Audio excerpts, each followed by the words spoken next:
Happy Sunday, bitches. I know it's actually Monday that we're recording this, but I'm going to pretend like it's Sunday because we totally missed recording yesterday. Blythe has been so busy on the campaign trail. As you know, she's running for the Secretary of State of Indiana.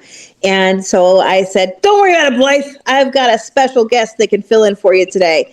And that is the one and only running for the state of Iowa governor, Julie Stauch. Hey, Julie, how's it going? Great. How are you, Heather? You know what? I've had a great Monday. I can't always say that about Mondays, but it has been a really good, productive Monday. I'm tickled. Excellent. That's a great way to start the week. Right? Yeah. Yes. So, just so everybody knows, my dad, he's 75. He's no spring chicken. And he lives alone, and he's getting up there, right? So we're starting to look at other options for him living alone. But I went over to his house today, and he's lost all of his IDs and all of his debit cards, and so we had to go to the bank. And the lady at the bank was like, "You look so much like this lady I follow on TikTok." And I was like, well, I am the lady you follow on TikTok. She's, oh my God, I have to get your picture. And my dad's like, oh my God, I guess she wasn't kidding. She does have people sometimes recognize her. It was such a great moment. Isn't that awesome? Yes. She was talking politics with me at the bank. She's like, do you bank here too? No, I don't. Nope. But it was fantastic. So made my Monday. It was great. Excellent. Well, congratulations. That's a great Monday. So if you're listening and you're outside of the state of Iowa, apologies in advance. You're going to learn a lot about the state of Iowa today because Julie is running for governor. And so we're going to talk a lot about state and local politics, what's going on in our area. Doesn't mean you shouldn't listen. It just means you should learn more about the state of Iowa. So buckle up, Bonzo, because that's what we're talking about today. So I'm just going to throw some softball questions at Julie and ask her about her race and her priorities. She does have an opponent for the primary election. Primary is June the 2nd, 2026. And her primary is a very, very well-known, high-profile primary race. So if you're in another state, you've probably actually seen some footage on this primary race because we have a great opportunity in the state of Iowa for flipping this seat. Right now, we've got Kim Reynolds, but if we can get a good Democrat in there, that Democrat can really make some good change. And Reynolds is not running again, so we've got a great chance for winning this seat back and flipping a lot of the House and Senate. So tell us, first of all, Julie, your top 3 priorities. This is what I make all the people who are active with Bitches Get Stuff Done. I make them say, what are your top 3 priorities? Because you do have to limit it down to what are the 3 most important things to you. Absolutely. And actually, these are the 3 most important things to Iowans in the conversations I've had out across the state. Number 1, the people of Iowa really demand clean water. Maybe unlike some other states, we have very high water pollution due to runoff and other big ag practices in the state. And so that's number 1. Number 2, the people really want fully funded public schools and no more vouchers. The vouchers are causing all kinds of problems. And then last, they demand health care. And so we are looking at, we have 3 big issues under health care. Cancer rates, we're the number 1 in the nation, sadly, on this. OBGYN deserts, we're losing our OBGYN care. And then last, we are the nursing home care for the elders in the state. Yeah, and all 3 of these really kind of combine into one gigantic issue, don't they? They all kind of rely on each other. If we have poor educational systems, then we have not as many people going into healthcare that need to. And because of the cancer rates and the dirty water, then that also affects everything else.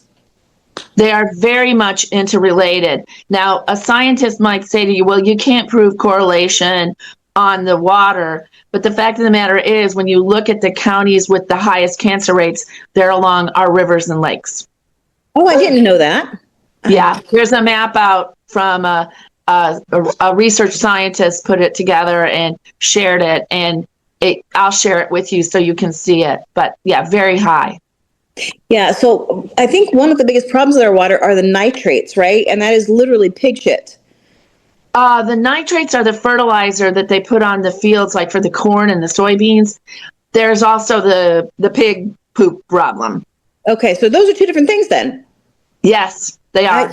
Okay. So we've got way too much fertilizer and chemicals going in for our crops. And then we have way too many CAFOs, combined animal feeding operations. So those gigantic feeding facilities for mostly pigs. What is it, 65 million pigs in the state of Iowa and 3.2 million human beings in the state of Iowa, something to that effect? I think it's even more than 65 million now. I think we're over 100 million hogs and 3 million Iowans. It's something like that. I keep looking it up, and it keeps changing, and it's always going up, not down. Because there are no regulations on that, right? There's very, very little regulation. Because the governor Reynolds in past years shut down local control on whether or not they can come into the area. A lot of the locals don't want the hog lots. I mean, there's just a lot of complexity to it, so there's not one simple answer to the problem. But the biggest problem is the two parts of the biggest problem related to the animals is if we're all knowledgeable here in Iowa about spreading manure, and spreading manure should never be done on snow because it increases the melt and increases it into the water table as well as into the rivers and streams. And there are parties who are guilty of doing that. And then the other part of it is just simply they in the process of both raising hogs and farming corn or soybeans, they're eliminating the places where the water would purify through the soil. And so what's happening is it's getting literally just dumped straight into the rivers and streams. Wow. Now, I know that you said that because we're Iowans, we know about the hog manure going on but I'm telling you, we don't. Until I worked for Schwann's and I went into a lot of rural communities and I smelled the spring spread. Oh my God. I had no idea that we do this to our land. And that's within the past 5 years. And I'm no spring chicken.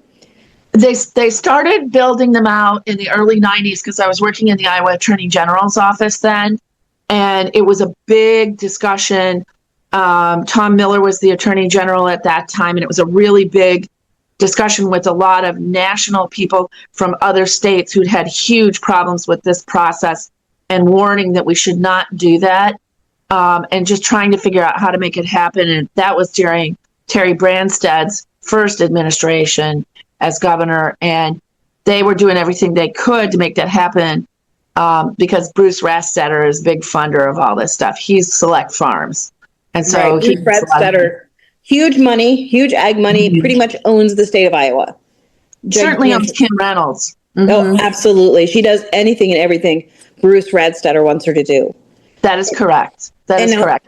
Am I remembering the names correctly? Is he the one that's a big supporter of the pipeline, or is that somebody else? Nope, he does both. Okay. I thought so, but sometimes there's so many problems with the state of Iowa. Sometimes I get the names mixed up. Yeah, well, the sole motivation is greed. Absolutely. I mean, it's really pathetic. There's just no sense. He's really trying to destroy all sense of community and take away all of local control, and Kim has been his lackey for executing on that. So trying to take away local control at school boards, taking away from city councils, taking away from county governments, so that it's basically they have to do the work that the state tells them they have to do, but they can't do the other local control decisions that they should be doing and they want to do. But wait, I thought that the Republicans were the small government, we love local control folks. What am I remembering not correctly there? I love your sarcasm. And so the thing that I would say is someone shared with me that they were in a recent, as in a year or more, maybe a year and a half ago, meeting of the Iowa Association of County Boards of Supervisors, their executive board meeting with Republican Senator Jason Schultz. And Jason, the Republicans were screaming at him about what they were doing to the counties. And he just sat there and kept repeatedly saying, I don't care. I don't care. Wow. Yeah. Not that I'm surprised. Jason Schultz is the one that had me thrown out of Bible study. So I can tell you I'm not terribly surprised. Oh my gosh. Boy, that's a badge, Heather. Thrown out of Bible study. I Whoa. know. He said my heart isn't in the right place, and apparently he didn't want to put it in the right place. So, for Ah, whatever it's worth, though, since that time, I have become an ordained minister with the Church of Don't Be a Dick. And so I'm eager to see how Bible study goes this next legislative session. well, and I actually saw that you just had your first wedding, didn't you? I did. It was so exciting. I don't Yeah. get nervous. That's not something that happens to me. I don't really get nervous ever. But I was kind of nervous because I was like, I'm going to screw up these people's wedding and they're going to remember Right. it forever. So I think we did just fine. We did all the legal stuff that you have to do, and that's the most important part. And I just Amen. told them, that in the end of the day, if you can just not be dicks to one another, it should work out just fine.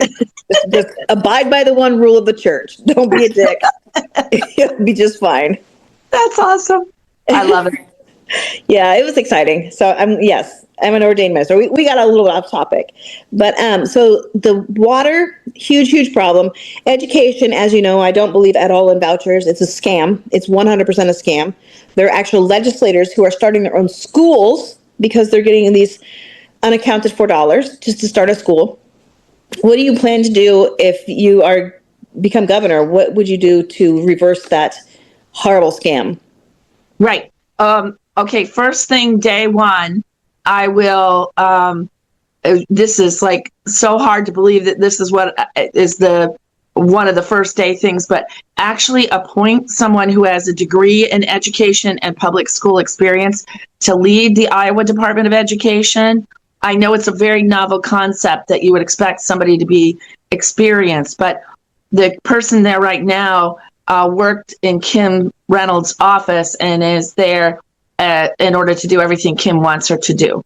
Mm-hmm. And so I would replace that person, which is a standard duty for any new governor.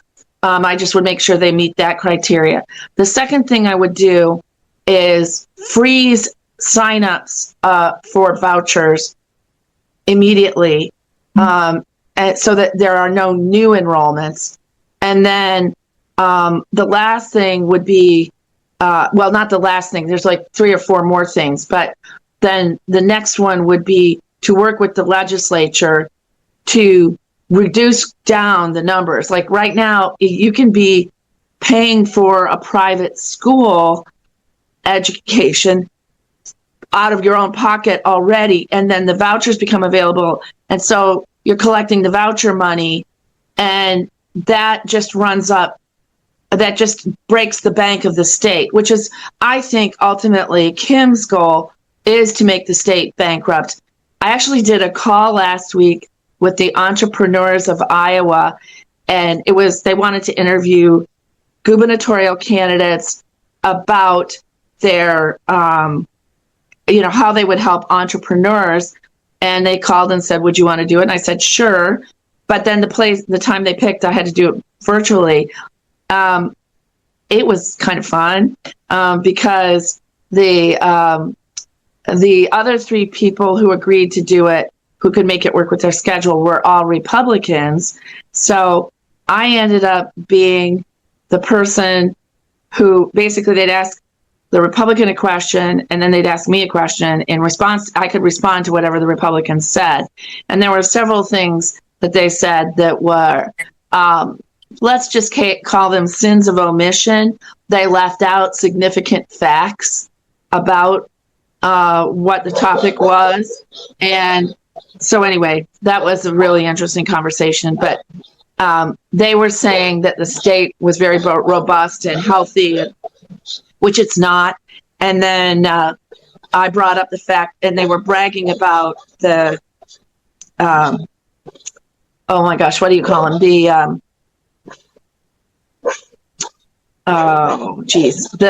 funds. There was a taxpayers' rights fund or something like that, and then the rainy day fund. And one guy said that the rainy day fund, we created the rainy day fund. Well, the rainy day fund has been around at least since the 80s, if not earlier.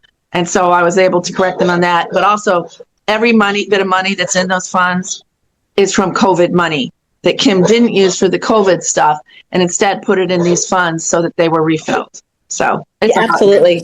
It's going to be a hot mess there. All that COVID money ended up being her personal slush fund, where she could absolutely. just put it wherever she wants or not put it anywhere she wants. Mm-hmm. Yeah, so true. Yeah, it's astounding at how she got such total control over billions of dollars from the federal funding for COVID, and she did nothing to help the people of Iowa with it. In fact, I think I could argue that she hurt the people of Iowa because she wouldn't accept COVID funding for summer food for kids. Yes. I mean, there's just so much that she has done wrong for the people of Iowa. It may be right for Bruce Rastetter and his few cronies, but wrong for the people of Iowa. Do you recall that video where the president of the Heritage Foundation was caught at one of their events, and somebody was recording it, clearly surreptitiously, and she was saying how great it was that they met with the governor of Iowa, and she just took their agenda and ran with it. Yep. So I actually think a lot of the problems we have here right now were test points for the Project 2025 stuff. Absolutely. Yeah, they were bragging. It was a conference, and it was a female, and she was bragging about how they just introduced all their legislation. We just took it all, consumed it all, passed it all, and nobody even paid attention. And she was bragging that was their test run. And so now they were spreading it out throughout the country. And this is years ago. So probably like 3 to 4 years ago, don't you think? Yeah. Or do you think it was further back than that? To me, it seems like it was 3 to 4, but 3 days ago seems like 3 years ago. There's so much that happens in a week now. So my sense of time is completely off now. I have no idea, but it has been years now since it happened. Yeah. I've really started paying attention a lot, really, really involved in local politics for the past 3 or 4 years. So sometime in that span. Yeah. Yeah. I would say that's what my recollection is as well. And speaking of the Heritage Foundation, did you see that the Board of Regents, President and President Pro Tem maybe, or Vice President, whomever the second person is, both resigned and were replaced by the former head of the family leader? Now, yes, I did see that. And he gave some comment yesterday. I can't remember what it was because my husband alerted me to it. And I was just like, yeah, I mean, he's just a total slime ball, you know. He's a complete total slime ball. Yeah, Branstad tried to get him onto the Board of Regents back when Branstad was governor. And at the time, the Board of Regents said, this guy is such a lunatic, a right-wing fanatic religio nut. No, he's not qualified to be on the Board of Regents. Now he's not just on the Board of Regents, he is the head of the Board of Regents. That's how far we've come. And you put that together with the fact that you've got, who is it? One of the legislators is on the newly formed Higher Education Board in the House. Gosh, I can't think of his name. I can't help you with that because I'm not sure who you're referring to. And I don't know my Iowa House members that well. I just am, with all the crap the Republicans are doing, I am extremely optimistic that we actually have Democrats who have a chance of winning this year on their own merits, simply because the Republicans do not have any clue how pissed off people are out there. My one example is the sign example, if you want me to tell that now. But I travel the highways in Iowa frequently, whether I'm running for this or doing other work. And I was going north in late July, and there's this sign, we go north on Interstate 35 under Highway 20, look to your right in this farm field, and there has been a Trump sign there for 15 years. And I give a meaningful salute to the signs that say Trump frequently. And I am getting ready to do the salute, and the Trump sign's gone. And instead, there is the George W. Bush sign. So I get to my next event, which was about 40 miles down the road, And I'm so excited and I'm telling him about it. And half the room goes, oh my God, W was so much worse. And I'm like, no, you're missing the point.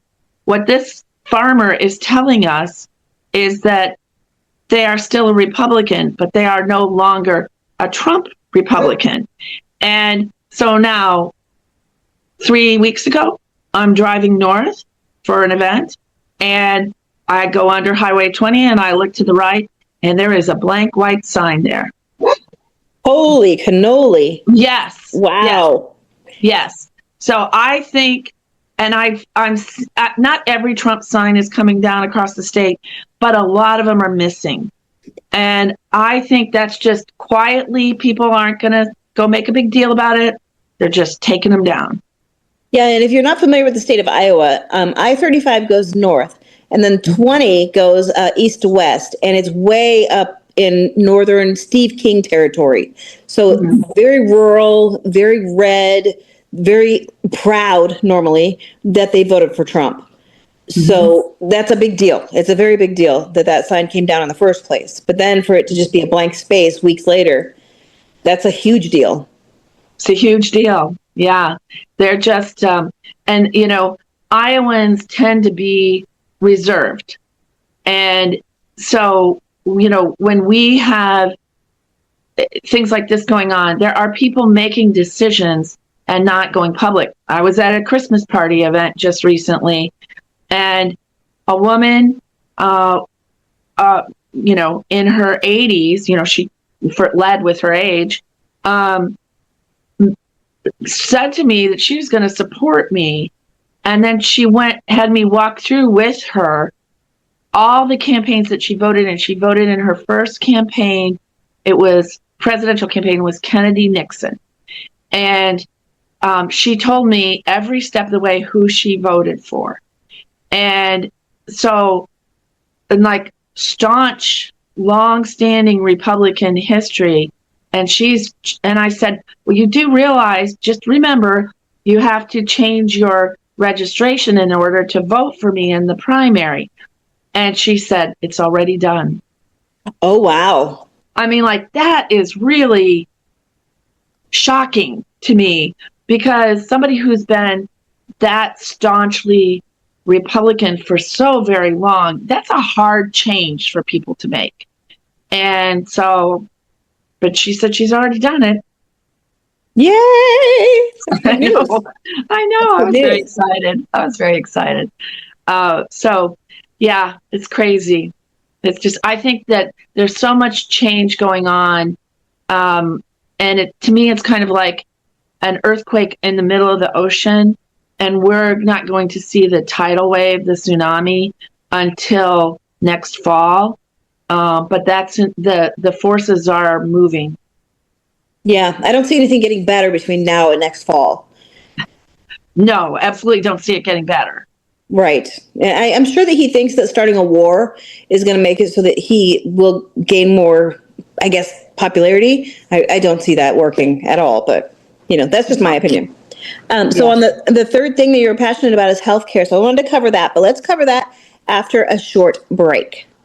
Bitches Get Stuff Done is brought to you in part by Blythe Potter, seeking the Democratic nomination for Indiana's Secretary of State in 2026.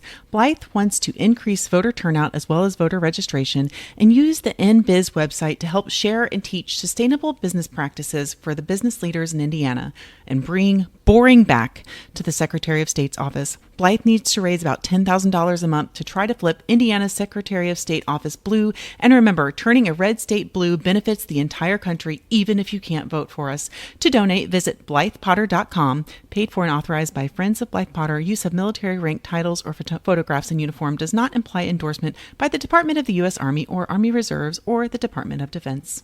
Bitches Get Stuff Done, the podcast, is brought to you in part by Fight Like a Bitch, a guide to fighting fascism with guerrilla activism. Available now at the website bitchesgetstuffdone.org.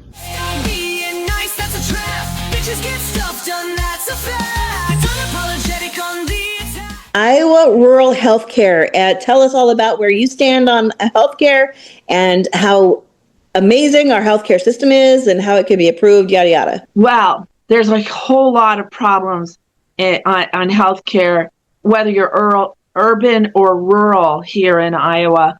But the rural areas, the real challenge is that so many of the hospitals are closing, and also the health centers that were OBGYN, women's health centers, have last year, 34 of those closed just in the last 12 months, which is a huge number. It's huge. And not positive, because it's what's ironic to me is in the same time frame where Republicans are calling for women to have more children, these health centers are closing, and they're closing in response to the change in Iowa law regarding abortions. This is happening all over the country. And then what happens is, I can give you an example. It's kind of a little bit gross, but I do have the permission of my friend to tell the story. She delivered her first baby in May, healthy little girl, but her placenta didn't drop. Not an uncommon thing to happen in a pregnancy with women. I mean, pregnancy is the most dangerous, unpredictable time for women and their health. And so the doctor, because of the abortion law, the procedure called a DNC is used for multiple kinds of issues for women's health. And the doctor wouldn't do the procedure because lawyers had advised her not to. And so she reached up with her hand and pulled clumps of the placenta out of the woman's uterus. And oh my God. I know, gross just to even think about that. And 3 weeks later, the mother was septic. Now she's got a healthy baby, and the doctor keeps telling her that it's that she has postpartum depression, but it wasn't that. So she went to the emergency room, and she was septic and had spent a fortune in medical procedures, lost a lot of blood. She's doing well now. The baby's doing well. But this is where legislators practicing medicine is never a good idea for anybody. And so anyway. She's lucky to have her life or her fertility. Very lucky to have her life. And in fact, if her mom her mom was talking to me about it, and I'm like, get her to the hospital. Ignore that doctor. Go to emergency room. That does not sound right. And they did that day, not because of me, because the mom was already there anyway, and just was like, you are going to the emergency room, and you are going now, and just took charge, which was a good thing she did. Good God. Yeah. It's astounding. In the state of Iowa, we can go to the east of us and have reproductive health care and be considered a full human. We can go to the north of us and be considered a full human. But most of the states surrounding that, nah, we're not a full human. But Yeah. every man in the entire country has full body autonomy no matter where they are. I know. It's not, none of this is just. Right. Nor is it rational. So, completely random question. My understanding is that when we privatized Medicare here in the state, it was an executive order by Kim Reynolds. So, I think, not positive. I'd have to go back and double check my notes. I think it was actually done under Branstad. yeah. But then later it was Reynolds who was left with the build out and implementation. And so she was in charge of, just basically said, we don't want these things to happen. And she's the one who made the decisions not to fund at the levels that had been previously funded by working with the federal government program. So can that be undone, or is it too far gone now? I suppose everything can be undone, but I guess maybe you just have to, I don't know how that works, because she didn't use the legislature before. Yeah, healthcare is so complicated. I don't want to try to answer that specific question, because I could easily get it wrong. But what I can say is that I believe with healthcare and our schools and even the water and all of these egregious situations, we have the opportunity to look at the system and decide how we're going to change it going forward. And that may include some bringing back some things. It may also include initiating some new things. But particularly with healthcare, it's just so complicated that I don't want to try to answer that and have 500 people come on your podcast comments and say, "Oh my God, that woman doesn't know her healthcare." Yeah, we'd at least get a lot of comments on our phone calls. Yeah. So there's that. Back to your main healthcare question, these rural hospital closings are causing so many problems for women, and because they can't even, like, if you're going to deliver a baby, you're not having any problems with your pregnancy, and you have to drive an hour and a half, like, your life partner could be delivering that baby on the side of the road, because delivering babies is not a predictable thing. If you are a woman who gets put on bed rest because of complications to your pregnancy, you have to be close to a hospital. So you've got to, like, have a place to live. And I had a colleague at work, probably 15 years ago, who she was on bed rest for 3 months. Good God. Before she finally had to deliver, was allowed to deliver. And, I can't imagine if you're in that scenario, what it's going to be like to deliver without a rural hospital. And so it's just, there's so many things. And also the other thing that happens is where the women are affected that way, they don't do as many of their prenatal visits, which then contribute to healthcare problems for both the mother and the child.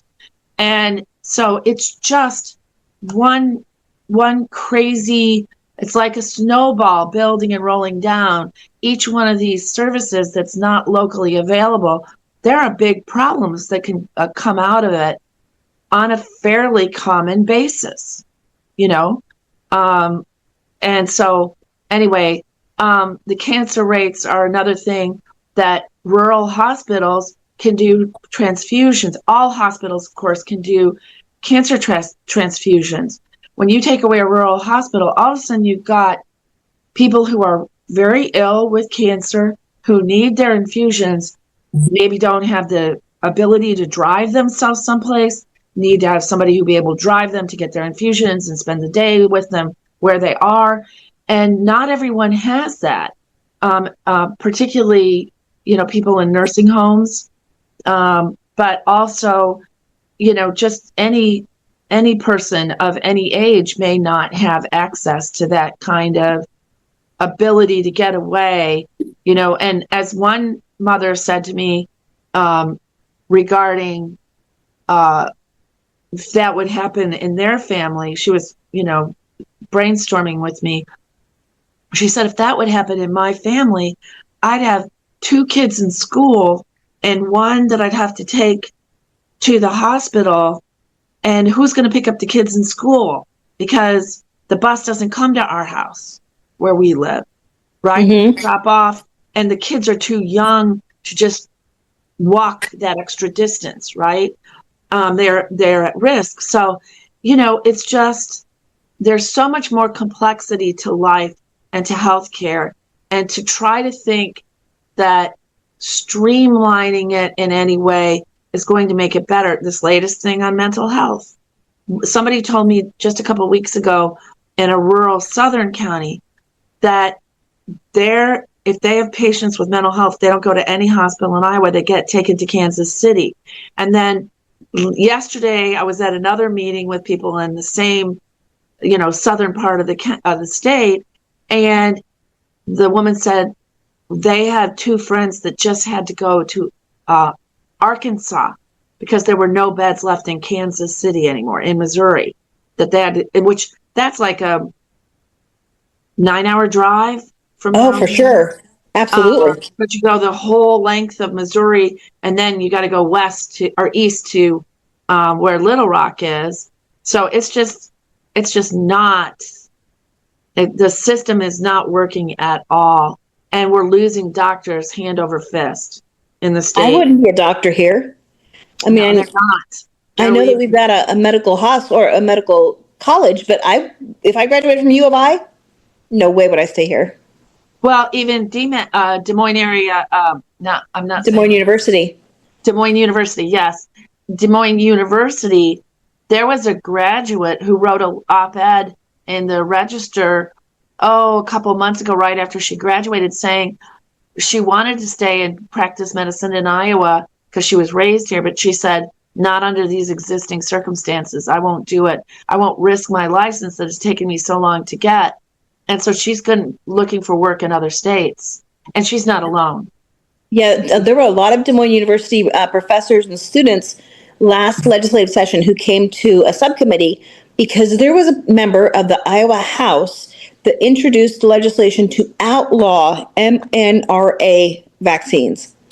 And they were going to fine or jail any doctor who gave somebody a vaccination.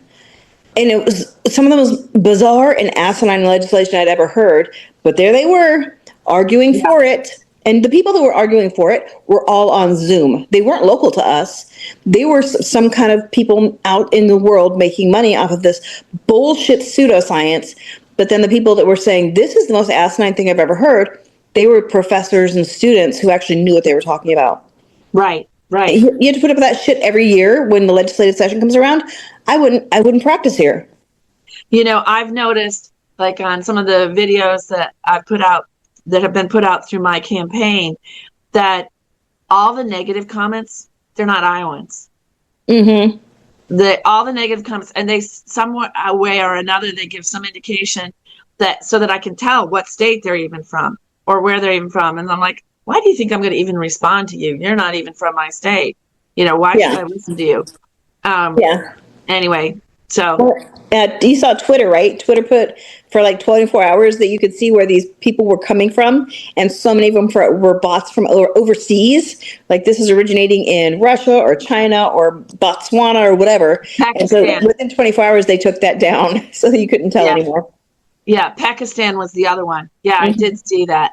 It was pretty remarkable. Yeah, remarkable. That was the word I was looking for. Well, a very understated word, but you're always looking for better words than that. Yes, that is true. So, Julie, I know that if people wanted to go to your campaign and get more involved, they could go to juliestauchforalliowans.com. But how else could they get involved with your campaign and helping you get through the primary election? Well, there's a couple things. They can go in and sign up to be a volunteer. There's a volunteer form on the website. The other thing they could do is they could make a donation. I am not taking PAC money. I'm being very, mindful of who my donors are and their intent, so that I'm not taking anything that anybody can go out and call a conflict of interest.